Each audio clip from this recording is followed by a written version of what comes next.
A reading from the Gospel of John. Jesus said, "I am the true vine, and my Father is the vine grower.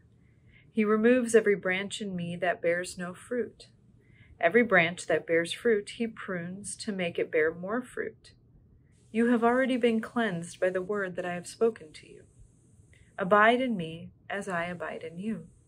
Just as the branch cannot bear fruit by itself unless it abides in the vine, neither can you unless you abide in me. I am the vine, you are the branches. Those who abide in me and I in them bear much fruit, because apart from me you can do nothing. Whoever does not abide in me is thrown away like a branch and withers. Such branches are gathered, thrown into the fire, and burned. If you abide in me and my word abides in you, ask for whatever you wish, and it will be done for you. My Father is glorified by this, that you bear much fruit and become my disciples." I don't know about you all, but the moment I got the COVID vaccine, I felt like I breathed a sigh of relief. I started to feel hopeful and started to think about making plans again, visiting family. It just felt like there was light at the end of the tunnel. Now, I know the vaccine is not the end-all be-all, and I know that there's also a lot of people who aren't able to take the vaccine for various different reasons. But we are coming out of this space and time slowly but surely. And I'm so excited to be thinking about reconnecting with people at church, with my family, with friends. We are interconnected by nature, and this gospel reading highlights that. I've heard people describe themselves as self-made, that they have done all of this hard work on their own to make money, to make the life that they have. And the reality is none of us are self-made. We are all linked to other people, and we either take advantage of those relationships in a positive way or a negative way.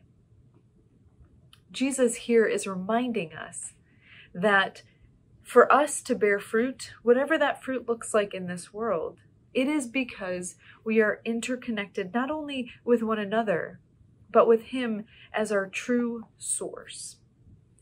This pandemic has been quite the challenge on us.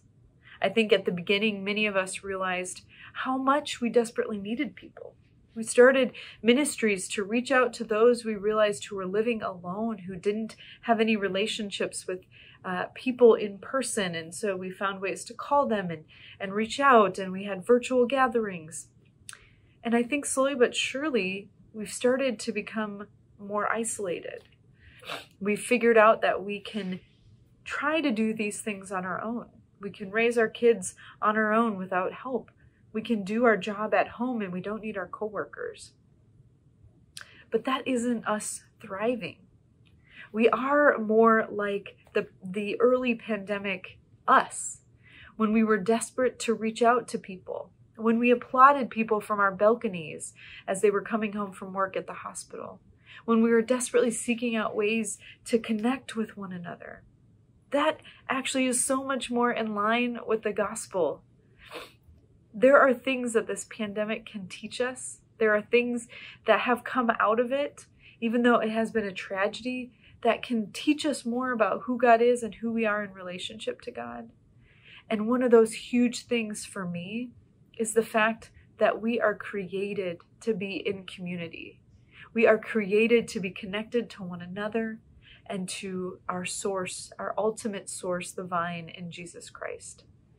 So as we are able to have more freedoms and reconnect with one another, I hope you can find a way to do that in the spirit of this gospel, in a spirit that highlights the love that God has for us and the way that that can be seen at its best in community.